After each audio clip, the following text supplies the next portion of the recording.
सिजावल में इलेक्शन दौरान ज़िले जे अमन अमान खे बरक़रार रखण लाइ पुलिस पाक आर्मी ऐं रेंजर्स पारां फ्लैग मार्च कयो वियो। एसएसपी सिजावल शैला कुरैशी जी अॻवानी में इलेक्शन दौरान ज़िले जे अमन अमान खे बरक़रार रखण लाइ पुलिस पाक आर्मी ऐं रेंजर्स पारां फ्लैग मार्च कयो वियो। Flag march SSP office Sujawal खां शुरू थियो, जेको पब्लिक पार्क शहर जे मुख्य बाज़ार खां थींदो मामू लाडू चौक, बिठोरो स्टॉप, पतण नाको ऐं एसएस ऑफिस ताईं कयो वियो। उन मौक़े ते एसएसपी सिजावल शैला कुरैशी मीडिया सां ॻाल्हाईंदे चयो त इलेक्शन दौरान पाक आर्मी, रेंजर्स ऐं सिंध पुलिस सां गॾु सिजावल ज़िले में अमन अमान खे बहितर बणाइण ऐं सिक्योरिटी जे इंतज़ामनि जो जाइज़ो वठण लाइ फ्लैग मार्च कयो वियो आहे। फ्लैग मार्च करण जो मक़सदु माण्हू पुरअमन तरीक़े सां रहनि। पाक आर्मी, रेंजर्स ऐं सिंध पुलिस तव्हां सां गॾु आहे।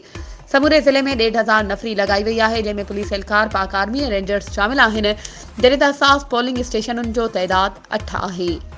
इलेक्शन 2024 जे सिलसिले में तव्हां बि पंहिंजे तक जे पसंदीदा उम्मीदवार खे कामयाब बणाइण ऐं इलेक्शन मुहिम में सपोर्ट करण लाइ CN न्यूज़ ते इश्तिहार ज़रिए पंहिंजे उम्मीदवार जी चूंड मुहिम में हिस्सो वठी सघो था, त पोइ देर छाजी।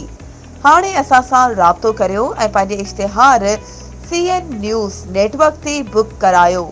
वधीक राब्ते लाइ व्हाट्सएप नंबर 03447223464।